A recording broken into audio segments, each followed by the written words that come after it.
Right, good morning and welcome back to Delboy's Garage. This is going to be FRO Log number 5.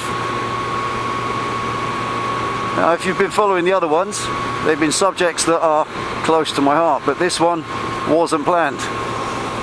This one that was prompted by an advert I saw 2 days ago, and I thought it's about time I vent my spleen on this one.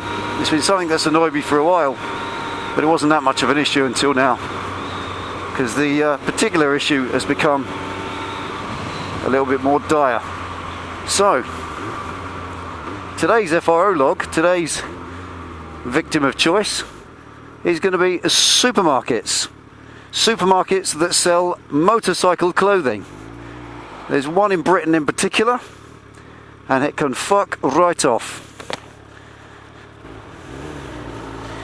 Now, the reason why this one particular supermarket can fuck right off is because it is dipping into a market that it should not be doing.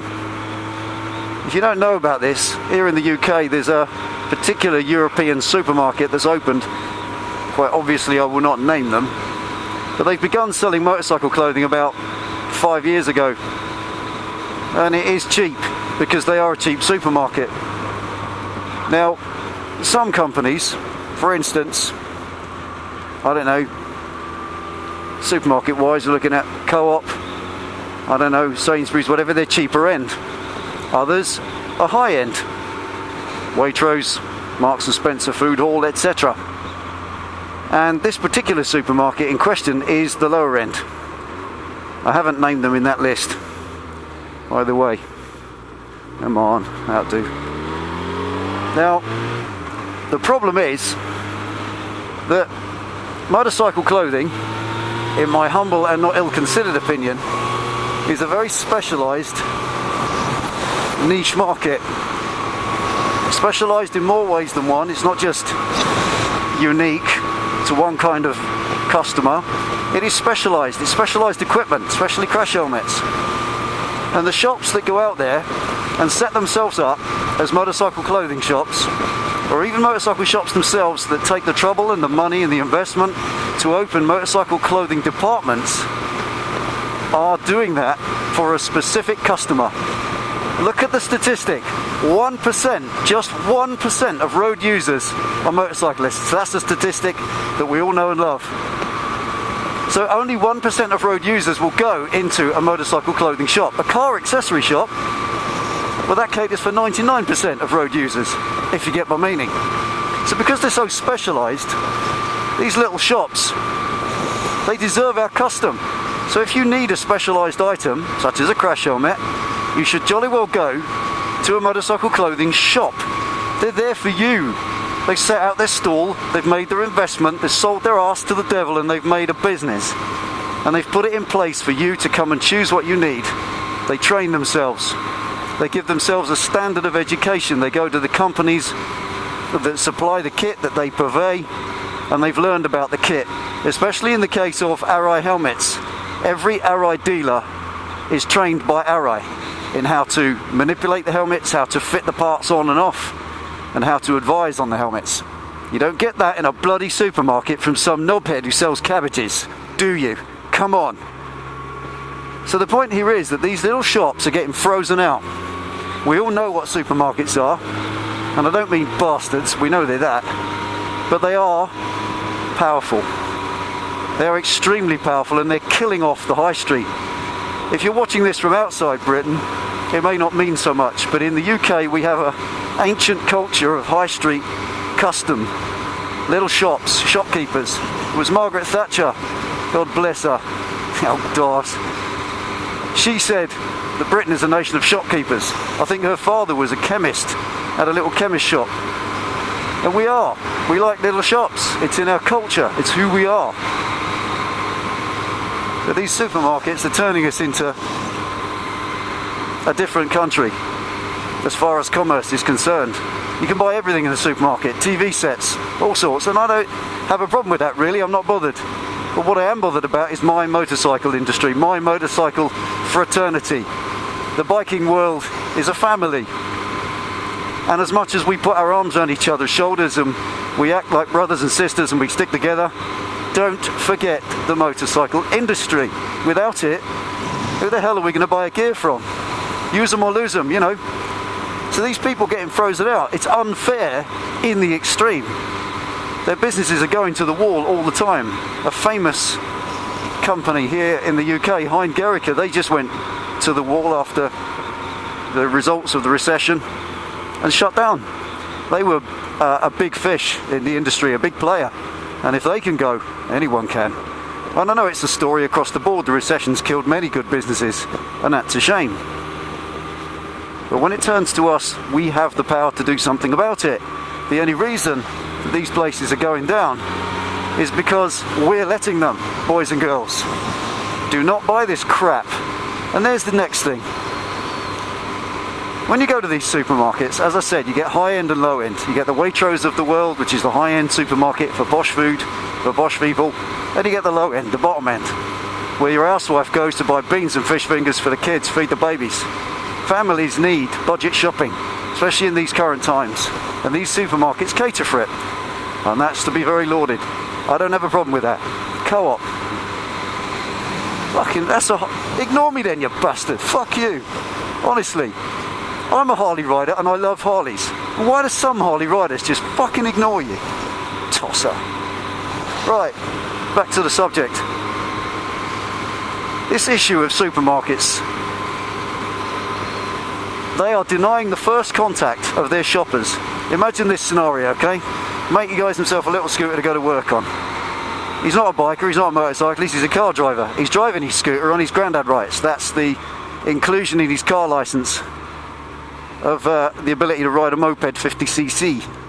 So he goes and buys one off Fleabay or something, and he starts to ride it to work. He needs a crash helmet, so he has to come to the bike shop or to the local motorcycle clothing shop to buy himself a helmet. Now, first contact made, bang, gotcha.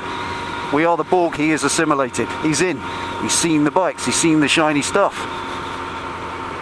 And he starts to think, might like to do him a test, might like to join the gang, etc. You know what I'm saying here.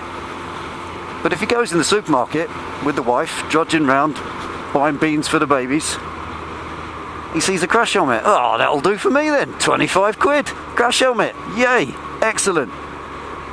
So that first contact is denied. This supermarket has taken away that's the motorcycle fraternity's ability to adopt this person into our fold, to bring them in, to maybe get them into their test, get them on a bike, and grow the family. So that's bad as well, and that can fuck right off. But the biggest issue, the largest and thorniest issue with this to me, is the crash helmet side of things.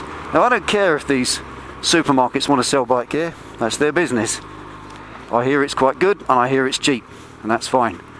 But I draw the line at crash helmets, I truly do. A crash helmet is arguably the most important part of your motorcycle everything. Your bike, the brakes on your bike, right next to the brakes, the steering, the safety of your bike, comes your crash helmet. And what's prompted me, going back to the beginning of the video, to make this video, is I saw an advert for a flip-fronted crash helmet, like that of the BMW System Style, you know, where the front flips open, full of gadgets and bits and bobs and a flip-down screen and a diddly-doodahs and all that. $39.99. Seriously. What kind of helmet costs 39 quid? Now let's put it this way, there are cheap helmets, and yes, you can buy cheap helmets for 39 quid, but not a flip front, not an all singing all dancing one. Some things have a minimum price. If you buy a bottle of wine for a £5, it's a cheap bottle of wine, but nonetheless it'll be a bottle of wine. But if you see a bottle of wine for 99 pence, you know it's probably going to taste like cat's piss and probably make you sick. There is a level, there is a limit.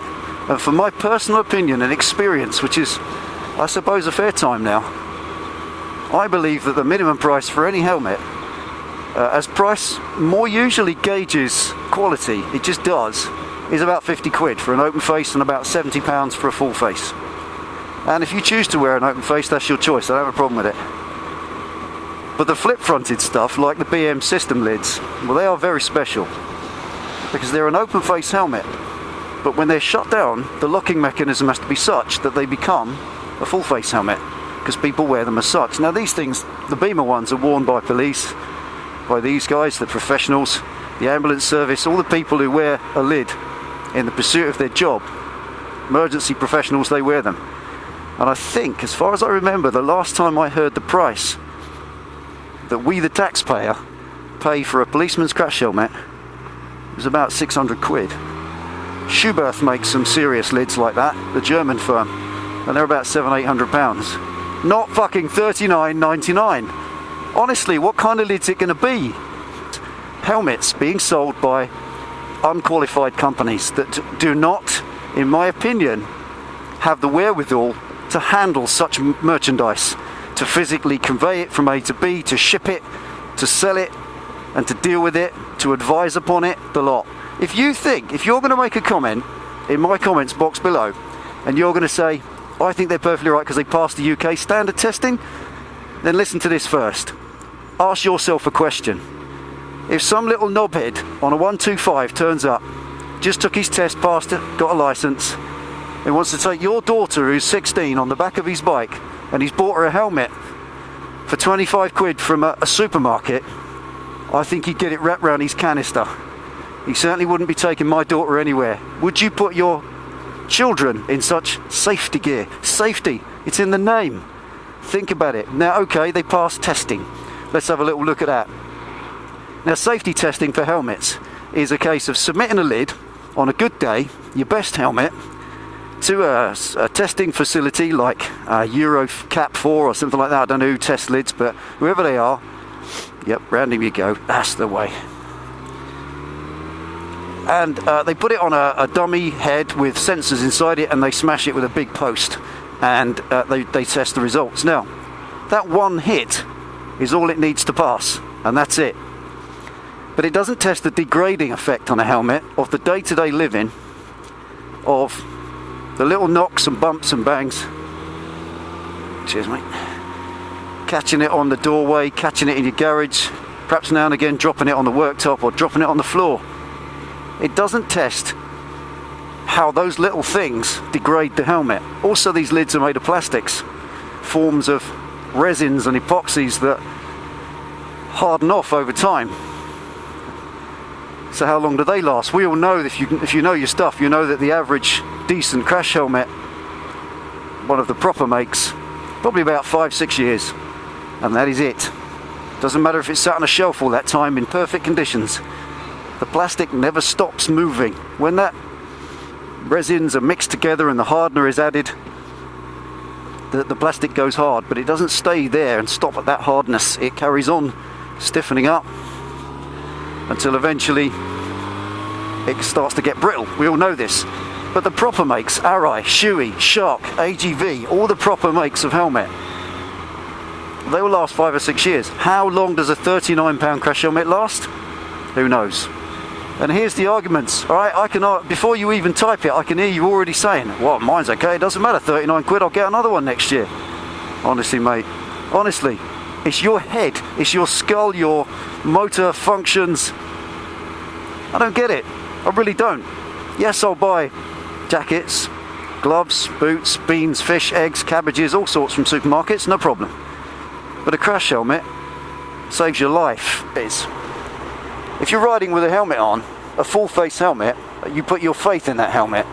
If you smash your head on a post because you crash your bike or you slam it on the curbstone, you expect that helmet to protect you, to stop you getting brain damaged. If you're going to die, if you're going to kill yourself doing it, well, that's a lucky escape, because I'll tell you now, there's a worse fate than death. There really is. My brother, bless him, Swampy Marsh on the tube, he's a paramedic in Australia. I am fiercely proud of him. He knows exactly what this is about. He scrapes up accidents and RTAs all the time. And he'll tell you, head injuries are a worse fate than death. To sit and stare in front of the, what does he put it, the staring window for the rest of your life, pissing into a bag, being fed by a drip, to me that's a worse fate than death. It really is. locked in, brain damaged. Come on, crash helmets, £39.99 in a supermarket, for fuck's sake. Really? Really? Truly? I don't get it. I thought that things had changed. The quality of this shit for 39 quid is not going to be good, and I don't care who says it is. I don't care who says it's okay and all the rest of it. I ain't interested. A crash helmet costs £200 or £300, and if you're thinking, oh yeah, it's alright for you, you can afford a £300 helmet. Well, I can't. Don't even go there. I saved up for my RI for a long time, probably 2 years before I could buy the right one, and I'm already saving up for my next one. I don't need it yet. I won't need it for another 2 years, but I've got a little kitty. It's got about 100 quid in it right now, and it will stay that way as a kitty until it's got about 300, and then I'll go and buy a new lid. Proper companies. Testing helmets isn't the only place it lies, should I say. It's not just testing the helmet and getting a sticker that says it's okay. There is an element of service. Go to your RI dealer, talk to an RI specialist, and they'll tell you all about it. They'll show you the difference between the helmets. They'll fix it for you if there's something wrong with it. I dropped my RI some years ago, beat it against a fence, and I was worried about it, and everyone says, oh, that's it, it's knackered, you've got to replace it. No, took it to Hein Gerrick, gave it to the guy I bought it from and said, look, this is what's happened. He said, not a problem, sir, leave it with me. I'll have it back to you in about 4 days. 4 days later it came back. They'd x-rayed it in a special machine and issued me with a certificate to say it was fine, just scratched outwardly. They got fast and furious here. Go on, sunshine. So the point here, the final point, is somebody said on a comment I read recently that an RI helmet is £100 of materials and £300 of brand name. Bollocks. Complete bollocks. It is the service, the backup, the quality, the factory, the massive billion pound facility that makes RI and ships them and keeps you safe. It's the insurance on your life. Your RI splits open, causes you brain damage, RI will pay you. So think about it. So motorcycle clothing, mostly crash helmets, being sold by supermarkets. And do one. Thanks for watching Delboy's Garage. Ride safe. I've got a day's work to do. I'll see you next time.